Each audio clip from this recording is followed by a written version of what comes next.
Selamat pagi, selamat datang kembali di YouTube channel Kejaksaan Negeri Gianyar dalam program podcast Datun Ngopi atau Datun Ngobrol-Ngobrol Pagi.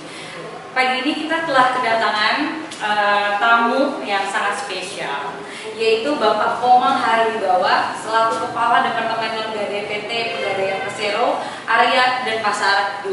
Selamat pagi Bapak. Pagi. Jadi pada pagi hari ini kami berdua nih, saya akan bertanya nih tentang apa sih jaminan fidusia, terus pentingnya jaminan fidusia, dan bagi masyarakat yang pengen mengetahui secara detail tentang jaminan fidusia, pagi ini kita akan bertanya kepada Bapak gitu ya, selaku Departemen Non-Gadai PT Pegadaian Persero Area di Pasar 2. Ya, jadi kita hari ini pagi ini Pak, kita ngobrol-ngobrol santai aja Pak. Ya, nggak tegang-tegang Pak, karena ini sambil ngopi gitu ceritanya, ya kan, ngobrol-ngobrol pagi. Oke Pak, sekarang ini kan kita membahas Pak tentang jaminan fidusia. Jadi sebenarnya awalnya kita pengen tahu dulu nggak sih dasar hukumnya apa sih jaminan fidusia, gitu ya Pak. Jadi ini ada sih Pak, saya kemarin udah sempat baca lah gitu ya Pak ya. Kalau jaminan fidusia itu ada di Undang-Undang Nomor 42 Tahun 1999. Ya, di pasal 1 itu disebutkan di sini bahwa fidusia adalah pengalihan hak kepemilikan suatu benda atas dasar kepercayaan dengan ketentuan bahwa benda yang hak kepemilikannya dialihkan tersebut tetap dalam penguasaan pemilik benda. Begitu Pak. Nah, terus sekarang saya mau tanya nih Pak, kok apa hubungannya fidusia sih dengan pegadaian gitu? Karena setahu saya nih ya, pegadaian itu kan biasanya dengan tagline dia kan mengatasi masalah tanpa masalah gitu. Biasanya kalau misalnya kita lagi butuh uang gitu Pak, kita kan menggadaikan misalnya kayak emas, perhiasan gitu. Karena setahu saya tuh pegadaian itu gitu. Jadi mengatasi masalah tanpa masalah. Nah, terus apa sih Pak hubungannya dengan jaminan fidusia ini gitu pegadaian? Silakan Pak. Saya jelasin sedikit nih ya. Jadi Mbak, pegadaian ini usianya sekarang sudah 119 tahun. Jadi dari dulu itu orang tahunya pegadaian itu lekatnya image-nya ke emas ya. Jadi orang datang ke pegadaian itu pasti mau minjem duit aja gitu. Jadi mau gadai gitu. Gadainya apa? Emas, perhiasan, cincin kalung dan sebagainya. Nah, dengan seiring berjalan waktu kita kan melakukan transformasi Mbak. Jadi untuk menyesuaikan kondisi di lapangan dengan bisnis kita agar tetap bisa sustainable, bisa berjalan lancar bisnisnya dan berkembang begitu. Jadi kita merambah sektor-sektor yang belum pernah kita inikan sebelumnya gitu. Jadi sekarang pegadaian itu tidak melulu hanya untuk gadai-gadai aja. Nah, jadi kita sekarang itu di pegadaian selain gadai perhiasan itu, kita juga bisa mencari kredit usaha gitu dengan jaminan hanya bukti kepemilikan kendaraannya atau BPKB itu. Oh, oke. Tadi kan mau bilang kendaraan, saya langsung potong aja ya Pak, kendaraan. Berarti kan tadi emas, kalau itu sekarang berarti bisa kendaraan misalnya seperti motor gitu ya Pak ya, motor, mobil gitu. Betul. Apa ada lagi Pak yang lain selain motor, mobil? Sementara itu dan mungkin nanti akan dikembangkan menjadi mungkin tanah ya begitu ya, cuman itu nanti. Nanti kalau yang sudah running begitu sekarang ini ya jaminan bukti kepemilikan kendaraan ini. Oke, berarti ibaratnya berarti tetap barang itu menjadi milik pemiliknya, terus setelah itu seperti BPKB-nya itu berarti itu yang dikuasai oleh pegadaian. Untuk jaminannya masih dikuasai oleh Oke. Setelah itu Pak, berarti kan tadi Bapak bilang kalau misalnya cobaan itu kan seperti bermotor bisa ya, dulu emas seperti itu, sekarang bisa ya dengan bermotor segala macam. Terus prosedurnya gimana Pak, persyaratannya itu? Oke, kalau persyaratannya secara umum ya tentunya harus memiliki KTP KK yang standar ya, memiliki KTP KK, terus surat keterangan usaha minimal dari kantor desa itu yang menerangkan bahwa benar usahanya itu milik dia gitu. Dan selanjutnya tentu saja memiliki kendaraan yang bisa diajukan di kepemilikannya. Gitu. Berarti memang harus menjadi, jadi gini Pak, karena mungkin banyak nih Pak, misalnya berarti pemiliknya orang lain, tapi saya masih mengagumkannya, saya yang mengagumkan, berarti kan sebenarnya ada cross check juga kan dari pihak pegadaian bahwa itu adalah milik dari si pemiliknya. Kalau di kita nih Mbak ada aturan, jadi yang menggadai itu harus sama namanya pemiliknya. Jadi misalnya atas nama A begitu di BPKB-nya, itu memang yang mengajukan kredit juga atas nama yang bersangkutan dan usahanya juga Atas miliknya si betul. B gitu Ada misalnya. kecocokan itu. Betul. Terus setelah itu Pak nih, kapan sih jaminan fidusia itu diberlakukan Pak? Nah, kalau jaminan fidusia itu diberlakukan ketika kredit itu cair, kita kan ada menandatangani akad. Akad itu kan kita perjanjikan dan ditandatangani oleh pihak-pihak dari pegadaian dan krediturnya. Nah, ketika itu sudah ditandatangani, berarti di situ sudah Langsung ada muncul, otomatis itu ada jaminan fidusianya sertifikat gitu ya Pak ya. Oke, terus gini Pak, kan pada praktek pembubaran fidusia itu kan di pegadaian misalnya. Apa sih pentingnya Pak? Tadi kan Bapak bilang nih bahwa misalnya BPKP itu kan dikuasai oleh pegadaian, sedangkan barangnya itu ada di tetap debitur. Terus apa sih Pak pentingnya gitu bagi pihak pegadaian ketika itu dibuatkan jaminan fidusia? Artinya ini untuk sebagai jaminan kepada kami selaku kreditur untuk dapat melakukan sewaktu-waktu nih kalau nih Mbak, artinya kemungkinan terburuk terjadi one prestasi begitu. Nah, kita bisa menggunakan jaminan itu untuk menutup sisa kredit yang sudah kita keluarkan. Jaminannya itu kalau begitu. Sebagai jaminan untuk kita untuk melakukan pelunasan itu. Kalau sekarang ini biasanya apa Pak kendalanya di sini tentang tagihan gitu ya Pak ya? Kayak macet atau apa gitu tidak bayar. Kalau sekarang ini sih Mbak ya, kalau sekarang ini mungkin seperti kita ketahui bersama ya, pandemik ini gitu ya, pandemik ini tentu saja untuk di Bali ini kan istilahnya kalau untuk sektor bisnisnya itu hampir sebagian besar di pariwisata.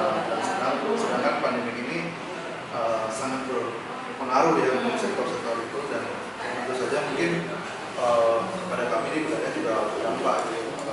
Sektor kami mungkin beberapa mengalami kesulitan untuk membayar. Oke, gitu ya Pak ya. Terus jadi ini ya Pak, pokoknya sebenarnya prosedurnya itu nggak sulit lah ya Pak ya, apalagi prosedurnya nggak sulit ya. Terus apa Pak ini yang sulit nggak ada? Nggak ada sih yang sulit sih sebenarnya, hanya saja mungkin kalau masalah pembayaran itu mungkin karena memang kondisi yang mudah-mudahan ada kelonggaran nggak Pak dalam masa pandemi seperti ini? Ada apa kita dari kita ada namanya istilahnya restrukturisasi untuk yang terdampak gitu. Tapi itu harus mengajukan Mbak ya. Oh jadi permohonan gitu ya? Kadang-kadang ada juga begini nih masalahnya nih Mbak. Jadi nasabahnya tuh dia diam-diam aja di rumah, dia tidak mengajukan, tapi dia nggak bayar. Jadi mungkin mohon maaf mungkin karena menerima informasi kan sekarang ini sosmednya dilihat oh nggak usah bayar, saya diam-diam aja saya nggak usah bayar. Kadang-kadang ada missnya di situ. Jadi itu kan harus melalui mekanisme pengajuan. Jadi mereka apabila terdampak usahanya di sektor tertentu kan ada batasan juga nih dari OJK. Usaha-usaha yang dapat mengajukan restrukturisasi ini kelonggaran untuk tidak membayar angsuran selama beberapa bulan. Ini bukan berarti lunas ini Mbak ya, dia nggak miss ini. Jadi diberikan kelonggaran 3 bulan tidak bayar oleh kita, tapi setelah itu akan lanjut mengangsur. Nah, dari proses itu harus diajukan. Jadi bagi teman-teman yang usahanya kena terdampak gitu ya Pak COVID-19, terus ternyata dia punya jaminan fidusia di pegadaian gitu kan, untuk segera melakukan ini ya Pak ya, mengajukan apa sih permohonan datangnya.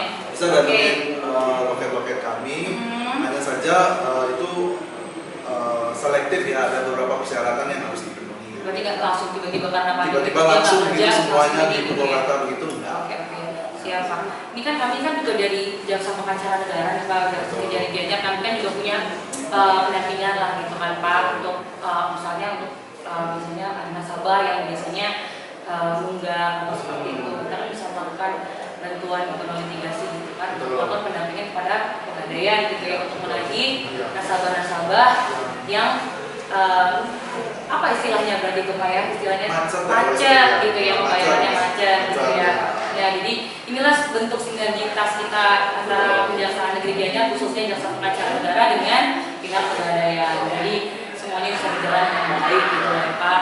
Gitu. Kira-kira ada lagi nggak Pak yang mau ditambahkan di sini Pak untuk bagi masyarakat yang mau berbicara di sini, atau mau menyampaikan sesuatu gitu? Saya menyampaikan gini aja sih, untuk masyarakat yang ingin mengajukan kredit fidusia di bulan ini, menyambut HUT kita yang 175 ini, pegadaian untuk area pasar 2 ada promo nih Mbak. Apa tuh Pak promonya Pak? Jadi yang mengajukan kredit itu kita kasih cashback 1,7%.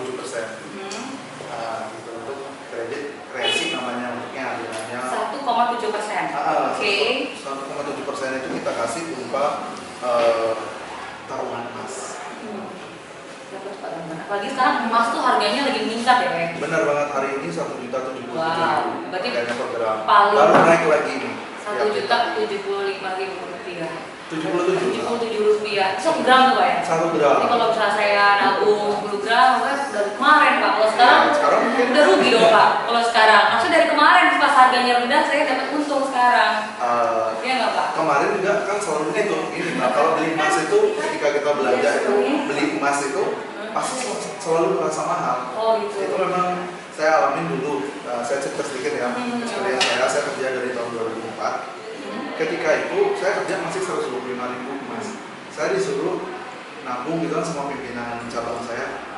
Besok aja Pak, waktu turun harganya. Persepsi saya mungkin aja besok tuh jadi 80.000. Tapi apa yang terjadi dari semakin naik harganya ya, Pak ya? naik terus. Terus nanti kalau saya ternyata tiba-tiba nabung besoknya turun gimana tuh Pak? Peluang itu mungkin ada terjadi. Pernah Yeah. terjadi di tahun 2012 kalau saya nggak salah, 2012-2014 itu pernah terjadi penurunan. Tapi secara jangka panjangnya 3 tahunan 4 tahunan itu pastinya naik. Jadi kalau sekarang tuh lebih menjamin gitu ya Pak, lebih menguntungkan kalau kita berinvestasi emas gitu ya. Betul. Pegadaian apalagi gitu. Betul. Tapi kan kita milik pemerintah nih. Kalau mungkin Bapak Ibu mungkin pemirsa channel ini mungkin di luar sana mungkin ada banyak juga yang menawarkan nabung ini. Nah, saya ingin jelaskan sedikit nih, agak melenceng nih. Nggak masalah Pak. Apa yang menjadi pembeda begitu tabungan emas dari pegadaian ini? Nah, kalau tabungan emas dari pegadaian ini yang pertama tentu saja jaminannya bahwa kita betul-betul membeli fisik emas itu yang menjadi jaminan kami. Jadi secara real time, secara harian kita memang betul membelikan fisik barang itu, artinya tidak dalam hanya nilai itu saja. Kan ada tuh namanya juga nilai. Nah, kalau kita memang betul kita belikan, jadi istilahnya bentuknya bentuk memang emas gitu ya? Ya, bahan dasarnya belum tercetak, jadi berupa bijinya aja kita beli. Kita kerjasama dengan PT Antam, jadi barang ini benar real ada gitu. Jadi nasabah itu lebih terjamin. Jadi kita tidak putar dana yang dari masyarakat mungkin membeli tabungan emas atau menabung di kita, itu kita tidak putar, tidak kita pinjamkan lagi ke tempat lain gitu. Kalau kita pinjamkan timbul risiko. Nah, kalau di kita barangnya betul kita jamin, jadi pegadaian nggak dapat apa-apa. Kita memang Cuma sebagai fasilitator aja sebenarnya Pak untuk menampung itu gitu. Kita artinya mau mengedukasi masyarakat juga dari tabungan ini. Kalau semangatnya gini Mbak, kalau dulu kita harus beli emas itu ke toko, kira-kira kalau toko emas kita beli emas 50.000 dikasih nggak? Atau 10.000 dari itu? Kalau paling dulu sih, kita memfasilitasi gimana caranya dengan sedikit pun kita bisa membeli emas gitu, yang dalam bentuk tabungan ini. Jadi itu semangatnya membeli dan menitip di pegadaian. Oke. Berarti memang tadi kan Bapak udah jelasin yang sebenarnya banyak lah untungnya dari kita tadi bicara dari jaminan fidusia sampai bagaimana kita berinvestasi emas tadi ya. Oke, baik. Bagi teman-teman yang udah nonton di YouTube channel Kejaksaan Negeri Gianyar, khususnya podcast Datun Ngopi, semoga informasi tadi itu sangat bermanfaat dan sangat bisa memberikan informasi kepada masyarakat yang sebenarnya mungkin nggak tahu tadinya tentang apa sih jaminan fidusia, apa sih tadi tentang keuntungannya dari kita bisa memberikan apa namanya tadi Pak, keuntungan-keuntungan yang kita dapat gitu kan, sebenarnya tadi dari Pegadaian bisa menawarkan program jaminan fidusia gitu kan.